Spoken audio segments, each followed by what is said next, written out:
Ce soir, tous les amis se réunissent en remerciant tout d'abord les Gabaïm qui ont, comme tous les Gabaïm qui font les Shem Shamaïm, ce qu'ils font, ils ont une baguette magique.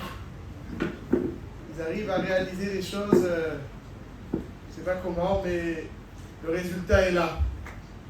On essaiera de voir d'ailleurs très rapidement, je ne vais pas trop rallonger, d'où leur provient cette baguette magique. Évidemment aussi les Gabaïm de Torah de Shlomo qui ont aussi une baguette magique entre leurs mains, avec M. Cohen qui tient ici, comme vous pouvez le constater, mais qui est un grand cœur de Torah. Évidemment, les Bachurim Achavivim que je porte dans mon cœur,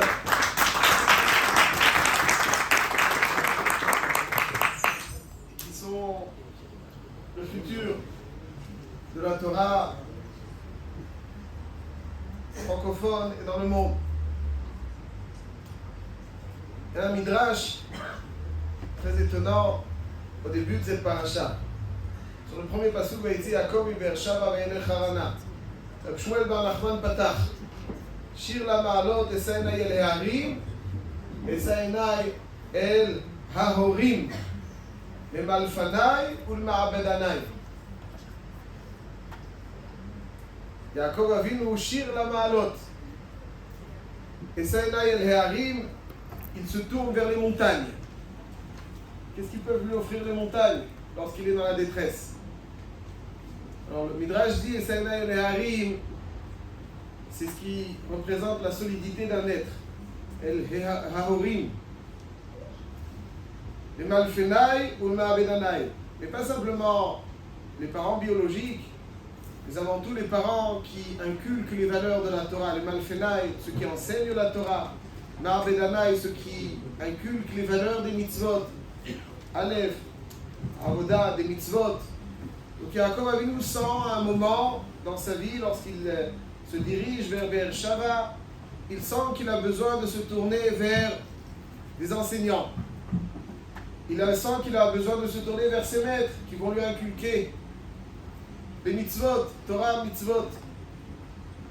Et pourquoi est-ce qu'il ressent ce besoin de se tourner vers Hehorim? Hehorim, c'est la Shon Herayon. C'est ceux qui l'ont engendré. Et on peut engendrer biologiquement, mais on peut aussi engendrer spirituellement. Et c'est vers eux, ces parents spirituels, que Yaakov Avinu se tourne. Pourquoi? Mais Aïn Yavo Ezri, parce qu'il se demande d'où viendra son Ezer, Ezer Kenegdo, d'où viendra son Ezer. Mais Aïn Yavo Ezri, et qu'est-ce qui l'inquiète? Il dit Eliezer Bécha Shalach Navi et Rivka Maktib Veikach Eved Asara Gemanim. Donc Eliezer était très chargé en cadeau lorsqu'il se dirigeait vers la maison de Bethuel et Lavan. Vani Lonezem Echad Velo Tzamid Echad. Dit Yaakov Avinu, moi je n'ai pas d'argent. Donc Me'ain Yavo Ezri. Comment est-ce que je pourrais obtenir ce Ezer Kenegdo? Et après il y a une marloquette, est-ce qu'il est parti démuni? Est-ce qu'Eliéphaz lui a pris tout? Mais en tout cas, concrètement, il n'avait plus rien. Et c'est ce qui l'inquiète. Mais Aïn Yavo Ezri, comment pourrais-je donc obtenir sans argent ce que je dois obtenir? Mais Aïn Yavo Ezri. Chazar V'amar. Donc il est inquiet. Pourquoi il est inquiet? Parce qu'il n'a pas d'argent. Et il se reprend. Et il dit Chazar V'amar, Mana movet savri min bari, chaz v'shalom. Leitana movet savri min bari. Quoi? Je perds espoir en mon Créateur? Aïn Yavo Ezri, Ezri me'imashel, אל ייתן למות רגליך, אל ינום שומריך, אם לא ינום ולא יישן, השם ישמורך מכל רע, מעשיו ומלבן, ישמור את נפשך ממלאך המוות, השם ישמור צאתך ובואך, ויצא יעקב. Donc Yaakov ici, Yaakov Avinu était inquiet. Mais il y a Ezri. Et donc il décide, parce qu'il n'a pas d'argent, il est inquiet, il dit, non mais finalement, j'ai le Créateur. C'est bon, comme si s'il avait de l'argent, on a l'impression qu'il n'a pas ce souci. Ezri Beimachel, il n'a pas. Parce que Aïn Yavo Ezri, alors là, j'ai pas. Bon, je n'ai d'autres alternatives que me tourner vers Advarim Mafli'im Meod. Surtout que le Midrash introduit qu'il se tourne vers ses enseignants. Pourquoi il se tourne à ses enseignants? Quel rapport avec le début du Midrash? C'est un Harim et les Harim. Mais Haïm Yavo Ezri, celui qui n'a pas d'argent, est-ce qu'il y a le rapport exactement vers ceux qui vont lui inculquer la Torah, c'est vers eux qu'il se tourne? Où est le lien entre la fin du Midrash et le début du Midrash? Je ne veux pas être marif. Il y a juste une Gemara aussi que tout le monde connaît dans le Sanhedrin, mais qu'il est intéressant de lire à l'intérieur. La Gemara dans Kouf Gimel, dans Sanhedrin, elle dit il y a deux brachot dont Yaakov a été l'objet. La première offerte par ses parents et l'autre offerte par Akadosh Baruch Hu. Différente. Mais le Gemara nous dit comme ça. כי מלאכיו יצווה לך לשמורך בכל דרכיך, על כפיים יישאונך, על שחל ופתן תדרוך, עד כאן ברכתו עמו. מכאן ואילך ברכתו שמיים. כי בי חשק ואפלתהו אסגבהו כי ידע שמי. Ça c'est la bracha qu'Akadosh Baruch Hu a promis à Yaakov. Donc ça veut dire qu'il y avait une bracha qui מלאכיו יצווה לך לשמוך בכל דרכיך, etc.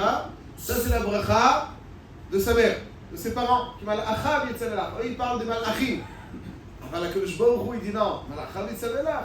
Qui vit Chashak va Faltehu. Hachem, il dit, c'est moi personnellement qui vais aller le préserver, le protéger. Asagreu qui ada Shemi. Pourquoi il est intéressant? Donc, Imo Verachto qui Malacham Yetzavelach. Aval, Akadosh Baruch Hu, il a dit non, pourquoi Malacham? Qui vit Chashak, Faltehu, Asagvehu qui a Dachim. Et dernière petite remarque, juste pour très rapide. Si on pose la question, où est-ce qu'habitait Yitzhak? Quelle ville? Quelle ville habitait Yitzhak? Il y a une grande salle Pashtes, d'ailleurs, la Pashtes, elle est comme ça qu'il habitait Hebron. Il y a marqué dans Parashat Veishlach, lorsque Yaakov Avinu revient, où est-ce qu'il se dirige? Donc il retrouve son père. Avant la ptira de Yitzhak, il retrouve son père où? À Hebron, qui est à Hebron, Ir Avot, Ir Abraham et Yitzhak. Donc qu'est-ce qu'il fait? Il sort de Beersheva. Il sort de Beersheva. Qu'est-ce qu'il fait à Beersheva? S'il habitait, il habitait à Hebron. En plus, il avait déjà marqué à la fin de la paracha précédente qu'il est sorti pour se diriger vers Haran, Aram Naraïn. Donc on voit encore une fois. Il était à Beersheva. Donc pourquoi il marque encore une fois? Qu'est-ce qu'il fait à Beersheva? Pashtes, Yitzhak, il n'habite pas à Beersheva. Pashtes, Yitzhak, il habite à Hebron. D'ailleurs, c'est Yalkut Shimoni qui pose cette question. Yalkut Shimoni pose la question que Yitzhak, il habite Hebron. Qu'est-ce qu'il fait à Beersheva? Les Yesod, je ne vais pas trop être marié, je dis très rapidement, parce que c'est quelque chose dont on doit s'inspirer et qui constitue pour moi une source d'inspiration en observant. La Messirout pour la Torah de la Keïla, des Keïlot. Le Nezer HaKodesh, un Kadmon,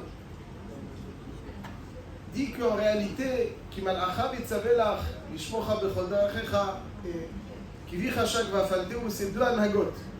Il y a une anaga l'idée des malachim, c'est-à-dire une anaga, c'est-à-dire que Kadosh Baruch Hu envoie des malachim, bien entendu, ou bien Kadosh Baruch Hu birvodo va'atzmo. La différence est que lorsqu'il envoie des malachim, alors les choses se réalisent dans le cadre de la nature. Dans le cadre de la nature. Malachim sont soumis aux restrictions de la nature, ils ont été créés après la création, ils sont restreints au cadre de la nature. Par contre, quand c'est Akadosh Baruch Hu qui agit, alors là c'est surnaturel. Lorsqu'il est parti, et que Eliphaz, donc il est censé avoir de l'argent, Eliphaz lui prend, il peut essayer de se débrouiller. Sa mère lui fait la bracha qui malacham yitzavelach lishmocha bechol darachecha. C'est-à-dire qu'il y a moins besoin de zruyot, malachim, non. Mais les maaseh, après qu'il se rend compte qu'al pider chateva, il ne pourra pas obtenir ce ezer, alors là il est obligé de changer et d'avoir un autre comportement. Là il est obligé de se transformer et de solliciter qui vit chashak va'afalteu asagveu ki yada shemu. Quand quelqu'un il est Yodea Shemo, Yodea Shemecha. C'est-à-dire que ça devient un Baal Torah. Pas simplement un Baal Mitzvah, mais un Baal Torah qui est de Vukba Torah, qui mitbasser à la Torah sans retenue. Alors, il bénéficie de cette Avtara d'Akadosh Baruch Hu qui vit Chashak, parce qu'il est Choshek Bi, parce qu'il est mitmazeg avec la Torah, il rentre en symbiose avec la Torah, alors Afalteu. Asagveu ki yada shemi, kol la-Torah shmotav shel HaKadosh Baruch Hu. Lorsqu'on est mitmasgim, lorsqu'on a une messiroute sans faille, une messiroute sans retenue, alors on peut espérer des choses qu'on est mal à Minateva. Lorsqu'on fait ce qu'on doit faire, mais on ne brise pas sa nature. Dans certains cheminements qui nous correspondent. Alors on bénéficie d'une anaga de Malachim dans le cadre du Teva, Baal Mitzvah. Chonei Malach Hashem saviv lire'av veichal etzem. Chonei Malach Hashem saviv lire'av veichal etzem. Ça c'est une anaga. Mais il y a des fois dans la vie, et Jacob s'en est rendu compte où ça ne suffit pas. Il va falloir se hisser à quelque chose qui, selon les critères du Teva, ne correspond pas. Il a besoin d'une anaga plus élevée qui brise les lois de la nature. Pour briser les lois de la nature, il doit se rattacher à la Torah. Il doit être Bichinat Yodae Shemo. Et donc, il décide de changer d'itinéraire. Dans le premier itinéraire qu'il s'était tracé, il partait de Hebron chez Lavan. Dorénavant, il a besoin, et Saïna et le Héorim, ceux qui vont pouvoir m'engendrer, les Malfenaï ou Ma'abedanaï. Il va falloir que maintenant il soit enfoui sans dormir. Sans dormir, il repousse ses limites. Dans le Yeshiva de Shem Va'ever, quand il repousse, dans le Yeshiva de Shem Va'ever, il devient Yodé Hashmo, parce qu'il a repoussé ses limites pour la Torah. Alors HaKadosh Baruch Hu lui dit Kivi Chashak Va'afalteu. Là, il méritera une hanaga Emala Minateva. Et il va aller à Shem Ve'ever, à la Yeshiva de Shem Ve'ever. Et où elle se trouvait la Yeshiva de Shem Ve'ever? Pas à Hebron. La Yeshiva de Shem Ve'ever, elle se trouvait, aujourd'hui le Shem Ve'ever de notre génération est à Hebron. Aval, la Yeshiva de Shem Ve'ever, à l'époque, se trouvait à Beersheba. Comme ça, c'est marqué dans le Maharsha, dans Megillah, Daf, Tetzain Amoud Aleph. Le Maharsha là-bas, il dit que Shem Ve'ever, c'était à Hebron. Il a plein de guimatriotes là-dessus, regardez. Alors il est obligé de changer d'itinéraire. Dans un premier temps, il part de Hebron vers Lavan. Mais ça, c'est quand il pensait qu'il pouvait se... Et il se passe, il pouvait, pas acheter, il arrivera. Aval, il y a un moment où il s'est dit, mais il y a Ezri. Maintenant, le Ezer qu'il devait avoir, maintenant, il ne peut plus. C'est-à-dire, il n'a pas ce qu'ils avaient donc, pour obtenir. Donc il est obligé de changer d'itinéraire et d'aller encore et encore repousser ses limites. Repousser ses limites, en étant mitraber à la Torah, bekol mahuto. Et là, maintenant, il va pouvoir bénéficier, et c'est HaKadosh Baruch Hu qui lui dit, Ve'ine Hashem nitzav alav, u'shmarticha ba'derech asher ata olech. C'est-à-dire, maintenant, c'est HaKadosh Baruch Hu, il n'y a plus les malachim. Malachim, c'est pour Baal Mitzvah. Maintenant, Baal Torah, c'est HaKadosh Baruch Hu. Plus il y a ce chibour, et pas un chibour qui entre dans le cadre de la nature. Quand il n'a pas dormi, c'est pas qu'il n'a pas dormi, c'est pas seulement la tmada. Chatou, c'est une messiroute sans chiot. Autant qu'on le peut, autant que les choses nous le permettent, il y a cette messiroute. Lorsqu'il y a cette messiroute sans faille,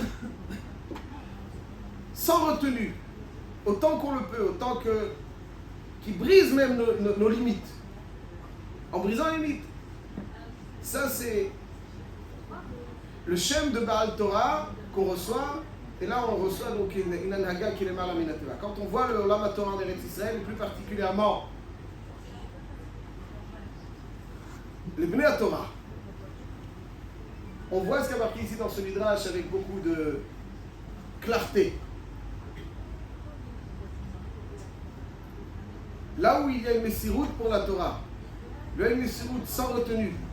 Chacun aura besoin, chacun a besoin, surtout aujourd'hui, de cet investissement sans compter. Il faut savoir que plus on a cet investissement sans compter, plus on mérite, pas simplement Kimal Achav Itzavelach, et là Kivi Chashak Va'afalteu, Asagveu Ki Yada Shemi. Imo Birachto avec Kimal Achav Itzavelach, parce qu'il était, ça suffisait à ce moment-là. Mais quand il est plus dans le Matzah, oui, là il va falloir Kivi Chashak Va'afalteu. Ça c'est donc le Yesod, et ça quelque part, toutes les Keilot de Torah qui ont une Siyata d'Ishmaya, mais Alou Me'ever, une Siyata d'Ishmaya qu'on ne peut pas toujours expliquer mathématiquement. Celui qui s'inscrit dans les mathématiques, il est à l'extérieur du monde de la Torah. Le monde de la Torah, il ne répond pas à des exigences, à des calculs mathématiques. Le monde de la Torah, c'est une autre sphère. Une sphère qui dépasse la simple sphère terrestre, avec toutes ses restrictions. Quelqu'un qui sait se hisser, il vit dans une autre sphère. Il est là.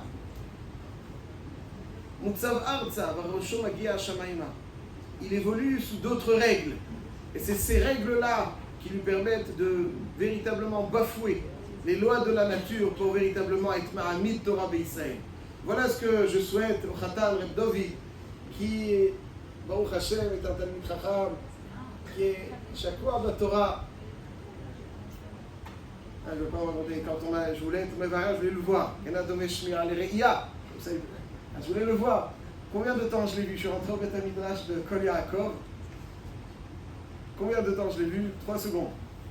Je suis ressorti et j'ai appelé mon... 3 secondes. Qu'est-ce que tu peux voir en 3 secondes? Tu vois le Sfatagouf. Quand tu vois le Bren, tu peux dire ce que tu veux quand tu décides de le dire. Mais lorsque tu vibres, c'est ton cœur qui s'exprime.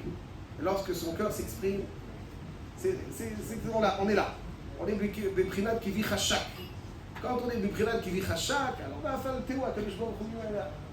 Tu peux écouter une chaboura de quelqu'un, il l'a préparé, il l'a pas préparé. Il faut voir le qui vit Chachak. Comment est-ce qu'on exprime une svara? Est-ce qu'on l'exprime avec la bouche, avec la tête, ou on l'exprime avec le corps? Est-ce qu'on danse quand on dit une svara ou on est posé? C'est ça qui fait toute la différence. Qui vit Chachak va faire le évidemment, avec Yudit qui a une qualité de pnimiout. Le gars de pnimiout, il a marqué Rachel, tafsa pelech shel shtika. C'est pas pelech shel shtika, c'est ça qui a permis de la rendre à Keret Beit, Karo shel Beit. Parce que la vraie Ma'ala aujourd'hui, qui est d'ailleurs une Ma'ala en voie de disparition malheureusement dans le monde superficiel, où les gens ne font que ce qui est vu et su, parce qu'ils sont vus, parce que c'est su. C'est ça qui motive. Ils vivent pour le regard des autres, par le regard des autres. C'est l'antithèse de la Torah. C'est l'antithèse, c'est les antipodes. Celui qui vit comme ça, il est à des années-lumière d'une vie de Torah. À des années-lumière. C'est ce koach de primiout, de shtika.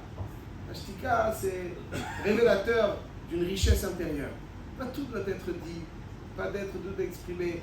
Celui qui vit qu'à travers le regard des autres, alors quelque chose qui est en l'intérieur, qui ne peut être divulgué, c'est du gâchis. Il n'arrive pas à le conserver. Et celui qui a cette capacité à conserver les choses dans son intérieur, c'est là-bas que ça se passe. Ce qui doit être dit parce qu'il faut qu'il soit dit. Alors il le dira, le contraire non.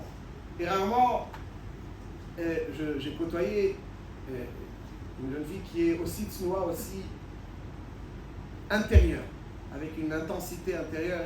Ça c'est donc la Ma'ala qui Bezrat Hashem permettra de créer le contexte pour continuer ce qui vit Chachak va Falteou et que Bezrat Hashem, cette Torah qui permet d'obtenir Vine Hashem Nitzav Alav, et c'est ça toute la suite du Shir La Ma'alot. Shir La Ma'alot, c'est le Shir pour arriver au Ma'alot, non Shir Ha Ma'alot, Shir La Ma'alot. Il y a une yichudiout dans ce Shir La Ma'alot, c'est-à-dire c'est vers les Ma'alot, c'est vers la Ma'alot. Quand tu te dis Maïm Yavo Ezri, il y a des difficultés, il y a des restrictions, non, ça ne me convient pas, ça ne va pas, j'ai mal à l'orteil, j'ai mal à l'oreille, il y a toujours quelque chose qui peut arriver. Aval, Maïm Yavo Ezri, Maïm Hashem, là c'est obligé de passer les restrictions, donc Ezri, Maïm Hashem, Alitel Namot Raglecha, ça c'est déjà une formulation différente de la phrase. C'est que je Baruch Hu qui m'a fait c'est le Ruach HaKodesh qui a été baftiach, Ushpamticha, Baderech Asher Ata Olech. Évidemment, tout cela n'a été possible que dans une maison où la Torah vibre. Où la Torah vibre, tous ceux qui connaissent Rabbi Nissim, le Mechoutan Hayakar, Rabbi Nissim, tous les élèves qui l'ont côtoyé jusqu'à aujourd'hui, des dizaines d'années après, sont encore empreints de son enseignement, de la vitalité de sa Torah, qui est véritablement une Torah Traïm. Grâce à cela, c'est ça qui fait véritablement vibrer une personne dans son étude, Bezrat Hashem, grâce à toutes ces ma'alot, c'est ça qui permet d'avoir une naga le malaminateva. Et voilà donc quelque part, pour terminer, ce qui explique certaines choses, lorsqu'on voit cet endroit, on voit des gabaïnes qui réalisent des choses qui nous sidèrent tout simplement. Mais où est-ce qu'ils trouvent les forces? Comment ils arrivent à le réaliser? Comment, si on raconte ça à des gens qui sont extérieurs de la Torah, ils vont dire attends, je ne sais pas ce qui se passe, je ne comprends pas ce qui se passe. Ça, en fait, parce que voilà, il m'a tao seke. Si quelqu'un il vit dans la Torah, on ne vit pas dans le même monde. On se côtoie physiquement, mais comme il dit le Chazonish, il n'y a rien à voir. Mais on n'a rien à voir. Bezrat Hashem, donc les Bachourim aussi, c'est à eux que je souhaite tout cela. Et Ratson, que vous soyez en mesure de profiter, de repousser toujours vos limites. Vous êtes dans les années les plus succulentes de votre existence. Je suis sûr qu'après ce sera aussi très très bon. Mais d'un point de vue de capacité de s'investir, ça c'est les années les plus succulentes. Il y a d'autres saveurs que vous rencontrerez. Mais celle-là, où il n'y a rien, aucune facture qui vous attend à la boîte aux lettres, il n'y a strictement rien. Il y a juste l'opportunité qui vous est donnée de vous investir. Je vous souhaite que vous soyez en mesure d'exploiter toute cette richesse, que vous soyez du primat qui vit chachak va falteu et qu'on soit zoché à Sagéré ou qui a Hashem. Amen.